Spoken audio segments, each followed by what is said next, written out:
مسلمان کی زندگی میں دعاؤں کا بہت زیادہ اثر ہوتا ہے۔ دعائیں لگ جایا کرتی ہیں، دعائیں اپنا رنگ دکھایا کرتی ہیں، دعائیں اپنا اثر رکھتی ہیں، اور انسان کے گرد جو چیز حصار بن کر اس کی حفاظت کرتی ہے وہ بھی دعا ہوتی ہے۔ دعائیں کرنی بھی چاہیے۔ نبی کریم علیہ السلام نے فرمایا جو اللہ تعالیٰ سے نہیں مانگتا اللہ اس سے ناراض ہو جاتا ہے۔ دعائیں کرنی بھی چاہیے، دعائیں کرانی بھی چاہیے، اور دعائیں لینی بھی چاہیے۔ معاشرہ جیسے جیسے تیزی کی منزلیں طے کرتا ہے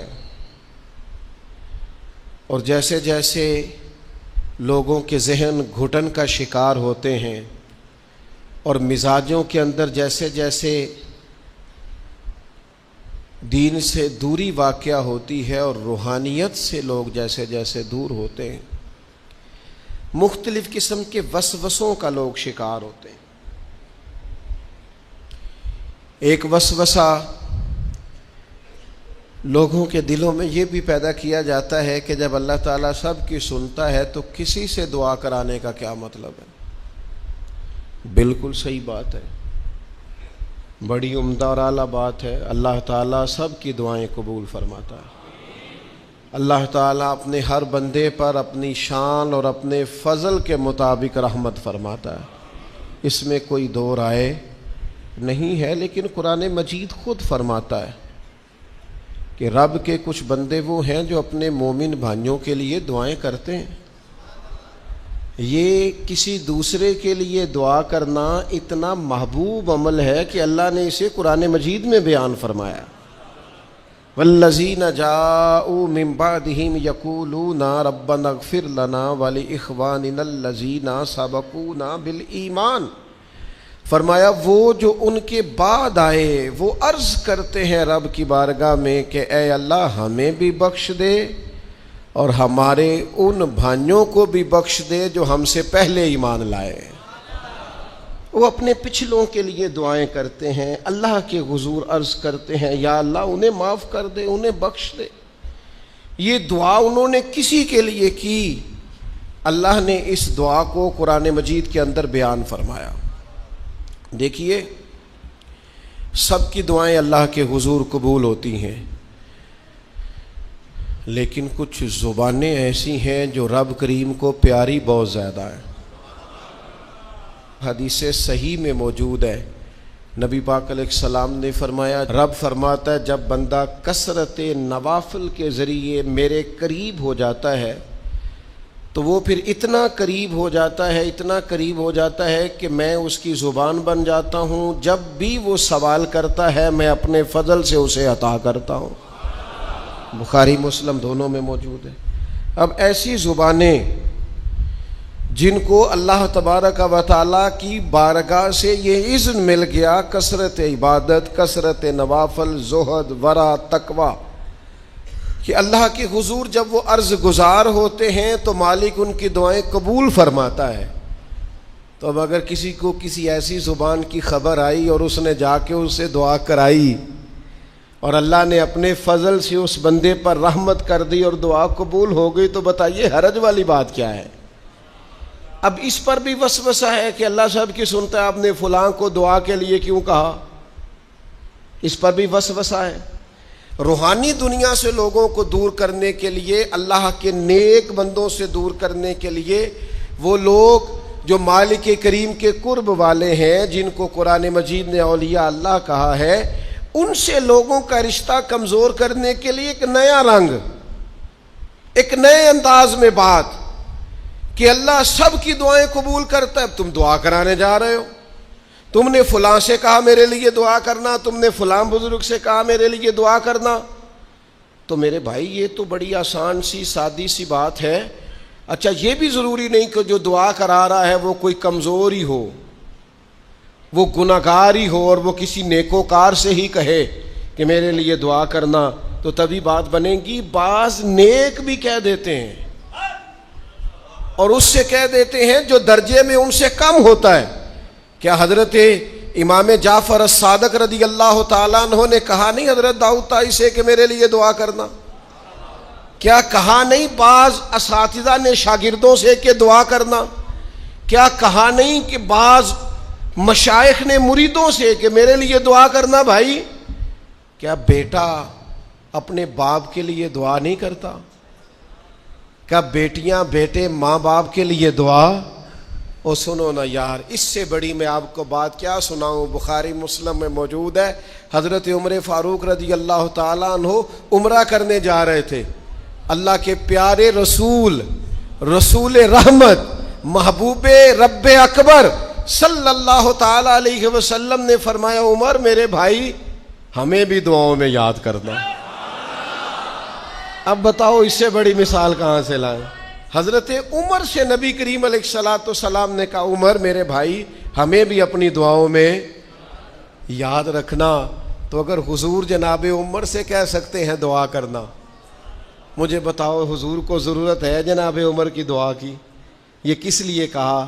یہ اس لیے کہا کہ ہمیں سمجھ میں آ جائے کہ کچھ لوگوں سے دعا کرا لینی چاہیے، کچھ لوگوں سے دعا کرا لینی چاہیے. بس اس سے زیادہ جملہ نہیں کہوں گا، کچھ لوگوں سے اپنے حق میں کچھ کہلوا لینا چاہیے، کوئی گواہی اپنے حق میں کرا لینی چاہیے. فائدہ ہوتا ہے، اس کا نفع ہوتا ہے، اس میں بڑے راز مضمر ہوتے ہیں، اس میں بڑے عقدے کھل جایا کرتے ہیں، اس میں بڑی آسانیاں ہو جاتی ہیں.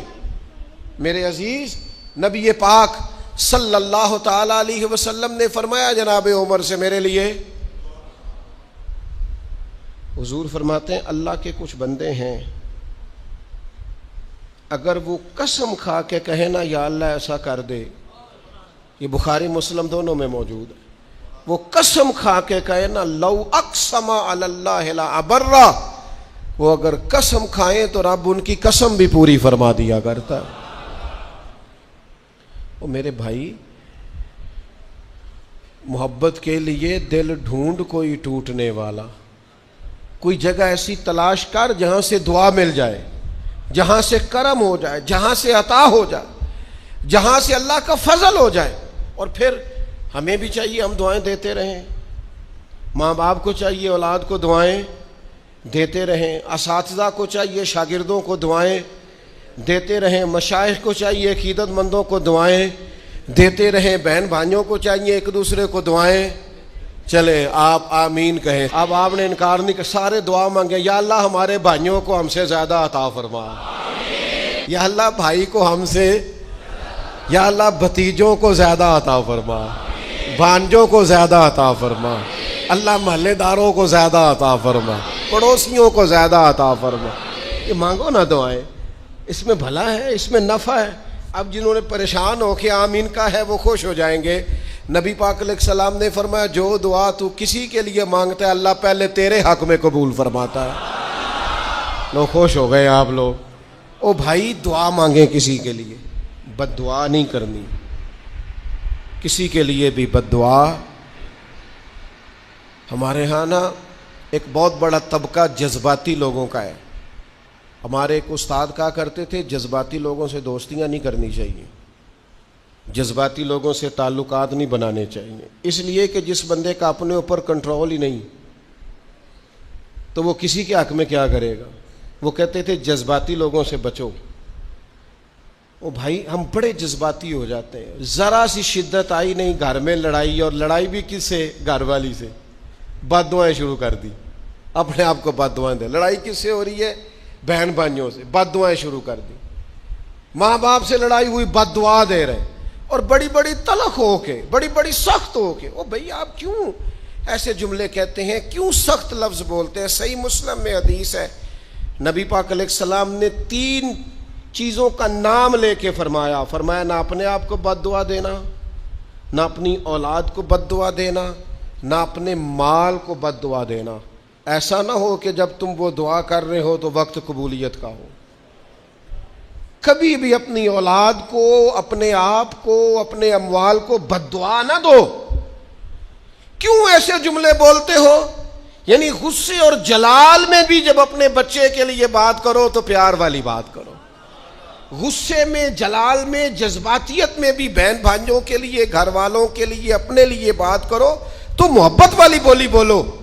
کبھی بھی اپنے لفظوں کو سخت نہ کرے. ہمارے ہاں 1 منٹ لگتا ہے، لوگ کہتے ہیں اللہ کرے میں مر جاؤں، اللہ کرے میں تباہ ہو جاؤں، اللہ کرے میں. او بھائی تو ٹھہر جا.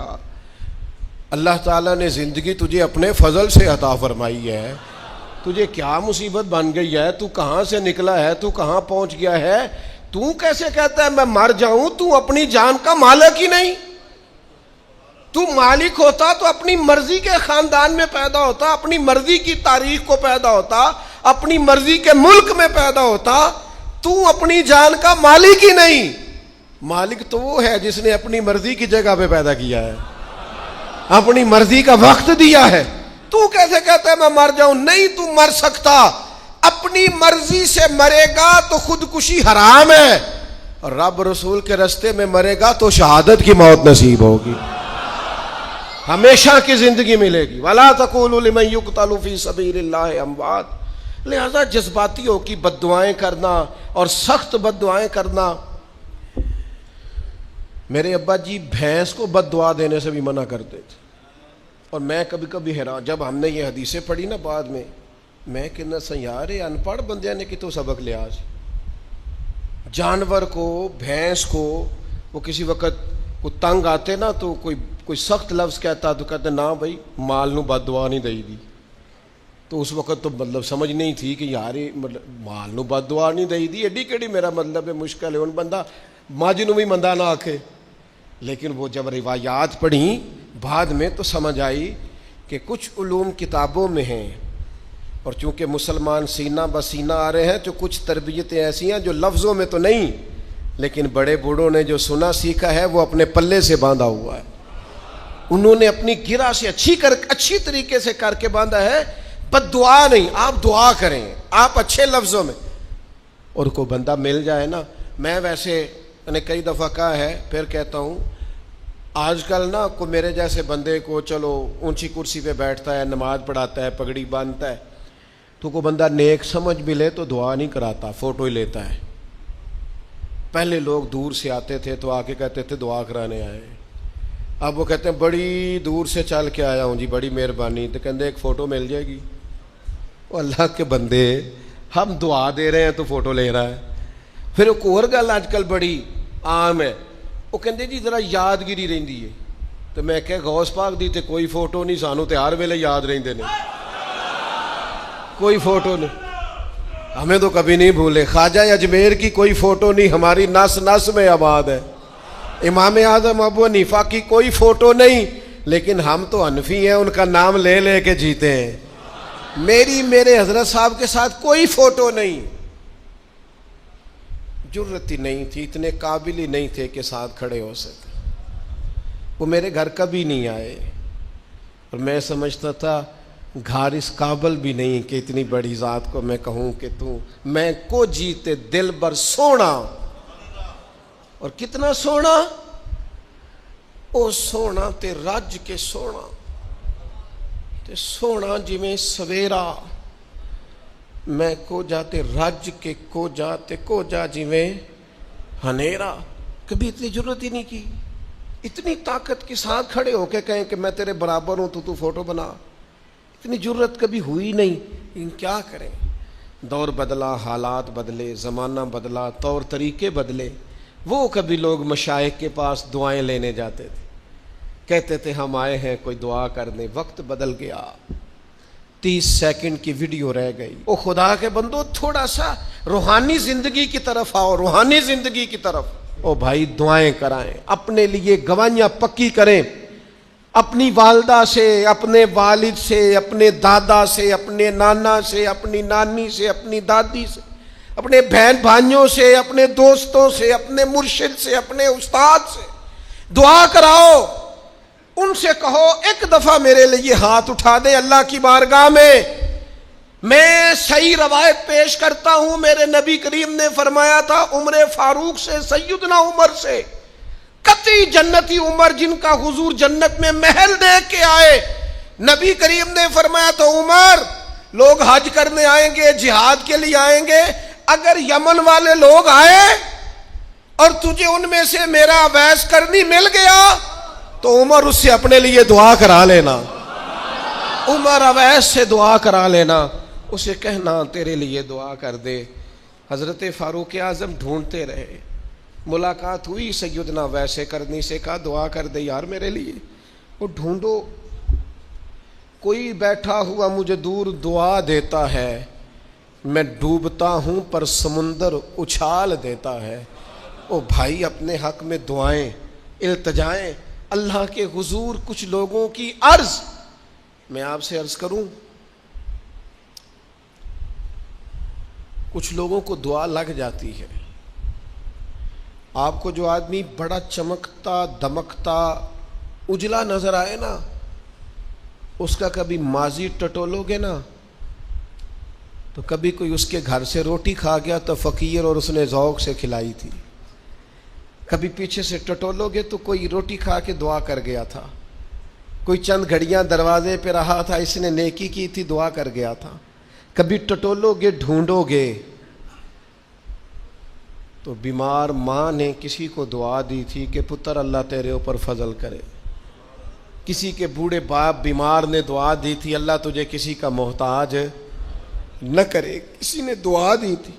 وہ دعا ہے جو اس کے دائیں بائیں آگے پیچھے چلتی ہے۔ حضرت مولا علی شیر خدا رضی اللہ تعالیٰ عنہ گرمیوں میں بھی موٹے کپڑے پہن کے پھرتے تھے۔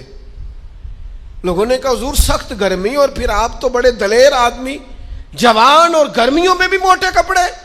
فرمانے لگے نبی کریم نے دعا دی تھی کہ اللہ علی کو موسم کی شدت سے بچا کے رکھنا، موسم کوئی بھی ہو علی پہ اثر ہی نہیں کرتا، شیر خدا پہ اثر ہی نہیں ہوتا، موٹے پہن لوں پتلے پہن لوں، اللہ میرے جسم کو موسم کی شدت سے محفوظ رکھتا ہے۔ اپنے لیے دعائیں سمیٹ چکروں میں نہ پڑھیں، وہ جی سب کی اللہ سنتا ہے، کس نے کہا نہیں سنتا؟ لیکن کچھ ایسے ہیں جو ہاتھ اٹھا دینا تو رب کریم قبولیت سے فرماتے ہیں دیر نہ کرنا، ذرا جلدی جانا، قبولیت سے اللہ کہتا ہے۔ کچھ ایسے ہیں جو ہاتھ اٹھا دینا ہاتھ تو اللہ تعالیٰ مرحوم خورشید گیلانی سے اللہ تعالیٰ ان پر فضل کرے۔ کچھ تھوڑا ربط رہا، انہوں نے نا ایک جملہ اپنی والدہ کے لیے کہا تھا، کہنے لگے میری اماں ان پڑھ تھی، اپلے تھاپتی تھی اور ان کا آنچل دوپٹہ بھی کئی دفعہ میلا رہتا تھا، پر مرحوم گیلانی صاحب کہتے ہیں میری ماں کبھی میلا دوپٹہ بھی سامنے کر کے اللہ سے میرے لیے رحمت مانگتی تھی تو مجھے لگتا تھا مالک نے فضل فرما دیا۔ بھائی اپنے لیے رحمت اپنی والدہ سے، والد سے، بوڑھوں سے، بزرگوں سے دعائیں لیں۔ کچھ دعائیں ایسی ہوتی ہیں جو کرم کر دیتی ہیں، جو آسانی۔ اور ایک دوسرا پہلو بھی ہے، کبھی کسی بندے کو اتنا تنگ نہ کرنا کہ وہ اتنی تکلیف میں آئے کہ وہ خود تو کچھ نہیں کر سکتا، ماڑا ہے، لیکن پھر وہ رات کو اپنے رب کی بارگاہ میں بیٹھ کے کہے کہ تو حاکم و عادل ہے مگر تیرے جہاں میں ہے تلخ بہت بندہ مزدور کے اوقات۔ پھر ایسا نہ ہو غریب ہے، ماڑا ہے، خود تو کچھ نہیں کر سکا، پھر اللہ کی بارگاہ میں تیری شکایت کرے، ایسا نہ کرنا۔ میرے نبی پاک علیہ السلام کے درویش صحابی تھے حضرت سعید بن زید رضی اللہ تعالیٰ عنہ، فقیر فاقہ مست، حضرت عمر رضی اللہ تعالیٰ عنہ کے قریبیوں میں سے تھے۔ ایک عورت نے الزام لگا دیا زمین کے قبضے کا۔ میں کیسے آپ سے کہوں کہ جب لوگ کسی ایسے شخص پر جس نے زندگی ساری دیانتداری سے گزاری ہو، لوگ الزام لگاتے ہیں نا تو یہ بھی نہیں سوچتے ہم بات کس کے بارے میں کر رہے ہیں، کھلی ہوئی زبان ہوتی ہے جو مرضی کہہ دیتے ہیں۔ حضرت سعید بن زید پر الزام لگا دیا، اتنا بڑا آدمی محبوب کا صحابی اور عورت نے الزام لگا دیا۔ اور جب اللہ والے بد دعا دیتے نہیں، لیکن جب کوئی تکلیف اتنی دے کلیجہ پھٹ جائے پھر بندہ کیا کرے؟ وہی بات کہ اب وہ کچھ کہہ نہیں سکتے تھے، ایک عورت پر کس طرح کوئی بات ہو سکتی تھی؟ دونوں ہاتھ اللہ کی بارگاہ میں اٹھائے، یہ صحیح حدیث میں موجود ہے۔ دونوں ہاتھ اللہ کے حضور اٹھا کے عرض کرنے لگے مالک اگر یہ عورت جھوٹی ہے نا تو پھر اسے اندھا کر دے اور اس کی قبر اس کے گھر میں بنا دے۔ صحابہ فرماتے ہیں کہ حضرت سعید ابن زید کا تو وصال ہو گیا، زمانہ گزر گیا، لیکن ہم نے پھر اس بی بی کو اندھا ہوتے دیکھا ہے، پھر اس کے گھر میں کنواں تھا اور ہم نے اسے اپنے ہی گھر کے کنویں میں گر کے مرتے ہوئے بھی دیکھا ہے۔ اس لیے کہ جب آپ کسی کو تکلیف دیتے ہیں، جب آپ ستاتے ہیں، جب آپ وہ بات کرتے ہیں جو اس بندے میں موجود نہیں ہے، جب آپ جھوٹ بولتے ہیں اپنے نفس کی تسکین کے لیے، جب آپ زیادتی کرتے ہیں صرف اپنی انا کے لیے، تو پھر بعضوں کا دعائے ضرر نکلتی ہے منہ سے، دعائے ضرر، اور یہ رد عمل کے طور پر نکلتی ہے۔ نبی پاک رحمت للعالمین ہے، لیکن جب حضور گزرے نا ایک دن طواف بیت اللہ شریف کر کے، تو کفار نے پھبتیاں کسیں، بار بار بلا بھلا کا، ایک طواف بھی حضور نے کر لیا، دوسرا بھی کر لیا، تیسرا بھی، اور پھر انہیں اوجڑیاں ڈالی، کئی تکلیفیں دی، تو اس وقت حضور نے پھر دعا کی تھی، اے اللہ گن لے ان لوگوں کو، گن مالک ان بندوں کو، یہ اتنی تکلیف دیتے ہیں۔ حضرت صدیق اکبر فرماتے ہیں وہ جن کے لیے محبوب نے اس دن دعا کی تھی وہ چن چن کے بدر میں قتل ہوئے، سارے گن گن کے وہ لوگ قتل ہوئے۔ کیوں ہم کسی کو اتنا ستائیں کہ اس کے منہ سے پھر ایسے جملے نکلیں جو ہم سے سنبھالے نہ جا سکیں۔ حضرت سعد بن ابی وقاص، بخاری مسلم دونوں میں حدیث، حضرت عمر نے انہیں کوفے کا گورنر بنایا تھا، حاکم بنایا تھا۔ کچھ لوگ حسد کی وجہ سے نیک لوگوں پر تنقید کرتے ہیں، اپنے ذاتی حسد کی وجہ سے اللہ کے بندوں کو ستاتے ہیں، پھبتیاں کستے ہیں، زبانیں کھولتے ہیں، اور رب فرماتا ہے جس نے میرے ولی سے دشمنی کی میرا اعلان جنگ ہے۔ حضرت فاروق اعظم رضی اللہ تعالیٰ عنہ نے حضرت سعد بن ابی وقاص کو حاکم بنایا کوفے کا، تو کچھ لوگوں نے شکایتیں کی، تو حضرت عمر نے کہا جاؤ پتہ کرو جا کے، معلومات کی، تو ہر بندہ کہنے لگا اتنا اعلیٰ تو بندہ ہو ہی نہیں سکتا جتنے حضرت سعد بن ابی وقاص ہے۔ ایک بندہ کھڑا ہوا، صرف ایک، وہ کہنے لگا نہ تو یہ جہاد میں جاتے ہیں، نہ مال غنیمت صحیح تقسیم کرتے ہیں، نہ یہ عدل و انصاف کرتے ہیں۔ 3 شکایتیں اس نے لگائیں۔ حضرت سعد بن ابی وقاص چونکہ زندگی ساری محنت کی تھی، جہاد کیا تھا، ساری زندگی انصاف میں گزاری تھی، دل ٹوٹ گیا، اللہ کی بارگاہ میں عرض کرنے لگے مالک اگر یہ ریاکاری کے لیے کہہ رہا ہے نا، یہ باتیں جھوٹ بول رہا ہے، تو پھر اس نے 3 الزام لگائے ہیں، تو میں 3 دعائیں کرتا ہوں، اس بندے کی عمر لمبی کر دے، اس کا فاقہ بڑھا دے، اور اسے فتنوں میں مبتلا کرنا میرے مالک۔ یہ دعا نکلی حضرت سعد بن ابی وقاص کی زبان سے۔ صحابہ اور تابعین فرماتے ہیں وہ بندہ اتنا بوڑھا ہو گیا، حضرت سعد بن ابی وقاص تو وصال کر گئے، بڑی شان سے دنیا سے گئے، لیکن وہ اتنا بوڑھا ہو گیا کہ اس کی بھویں جھک گئی تھیں، اور فاقے کا یہ عالم تھا کہ فاقہ ختم ہی نہیں ہوتا تھا، اور فتنوں کا یہ حال تھا کہ بڑھاپے میں بھی معاذ اللہ چوکوں میں کھڑی عورتوں کو چھیڑ دیتا تھا، اور لوگ جوتے مارتے، تکلیف دیتے، باز کیوں نہیں آتا، تجھے شرم کیوں نہیں آتی؟ تو کہتا تھا لوگوں میں کیا کروں، مجھے حضرت سعد بن ابی وقاص کی بد دعا لگ گئی، میں نے ان کو ستایا، دل توڑا، اذیت دی، کیوں ہم اس طرح کے لفظ کہیں؟ میں جانتا ہوں اس بوڑھی عورت کو جس کی بیٹی کو کسی نے بڑا ہی ستایا تھا سسرال والوں نے، اور خامد اس کا موجود نہیں تھا، تو وہ اپنے وہاں سے نکلتے ہوئے نا واپس گھر سے، تو وہ دروازے پہ کھڑی ہو کے کہہ رہی تھی حضرت صاحب میں گزر رہا تھا، حضرت صاحب گل سننا، بچیوں کا باپ کوئی نہیں، ایک بھائی ہے بیچارہ کدھر کدھر جائے، ہر چوتھے دن میں یہاں آ کے منتیں کر کے دوپٹے پھینک کے بچی چھوڑ کے جاتی ہوں، آج میں نے اپنا مقدمہ رب کی بارگاہ میں پیش کر دیا،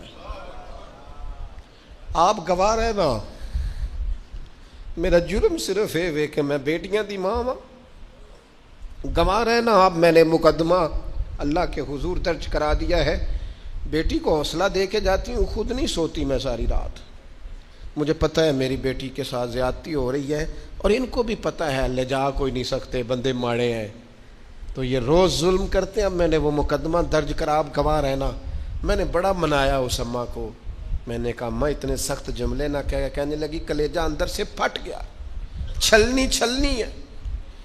ایک شخص کے کمرے میں جاتی تھی معافی مانگنے، چلو بچی سے غلطی ہو گئی تو اٹھ کے دوسرے کمرے میں چلا جاتا تھا، میں دوسرے میں جاتی تھی کیونکہ میں بیٹی والی ہوں۔ اب میں نے مقدمہ درج کرا دیا ہے، اب میرا رب جانے بہتر انصاف، میں بڑا اللہ کا گناہگار بندہ ہوں۔ میں نے پھر واقعی وہاں انصاف ہوتے دیکھا، میں نے وہ رنگ بدلتے اور حالات تبدیل ہوتے دیکھے۔ یہ یاد رکھنا زندگی خود بھی گناہوں کی سزا دیتی ہے، یہاں بھی زندگی خود بھی گناہوں کی سزا دیتی۔ یاد رکھنا، ذرا احتیاط سے منہ کھولنا کسی کے بارے میں، اللہ کے بندوں کے بارے میں اپنی زبانیں ذرا احتیاط سے کھولنا، ذرا خیال کرنا، کسی غریب کے بارے میں جملے سوچ کر بولنا، کسی کمزور کا مذاق اڑانا تو معاذ اللہ ذرا ہوش کرنا، اللہ سے ڈر کے بات کرنا، اس لیے کہ بڑی جلدی انصاف کا وقت آنے والا ہے، بڑی جلدی حالات بدلنے والے ہیں۔ تلک الایام نداولھا بین الناس، اللہ لوگوں کے درمیان دن بدل دیا کرتا ہے، پھر لوگوں کو جگہ نہیں ملتی چھپنے کی، روک چھپانے کی۔ دو ہی باتیں آج آپ کے سامنے رکھی ہیں، ایک تو نیکوں سے دعا لے لو، اللہ والوں سے دعا لے لو، ماں باپ سے دعا لے لو، بزرگوں سے دعائیں، اور دوسرا بد دعاؤں سے بچ جاؤ، دعائے ضرر سے بچ جاؤ۔ کسی کو اتنا نہ ستاؤ کہ وہ بیچارہ خود کچھ نہ کر سکے اور اللہ کے حضور تمہاری شکایت کرے، بچو۔ وہ میں نے بہت پرانا ایک جملہ کہا تھا، پھر کہتا ہوں، غریبوں کی بد دعائیں دن میں نہیں ستاتی، غریبوں کی بد دعائیں رات کو ستاتی ہیں۔ جب اے سی پورا لگا ہو، گھر پورا بہترین بنا ہو اور نیند نہ آئے، اور اپنے ہی گھر سے خوف آئے، اور اپنے ہی مقام سے بندہ بے چین ہو کے اٹھے، اور کبھی چھت پہ اور کبھی نیچے، اور پتہ نہیں مجھے کیا ہے اور پتہ نہیں مجھے کیا ہے، تو پھر وہ استغفار کرے، پھر وہ جس کو ستایا اس سے معافی مانگے، پھر جس کا دل توڑا ہے اس سے جا کے اللہ کی رضا کے لیے معافی مانگ کے آئے۔ اس لیے کہ کچھ سکون ایسے ہیں جو صرف معافیوں سے ملتے ہیں، وہ صرف کسی کو راضی کرنے سے حاصل ہوتے ہیں۔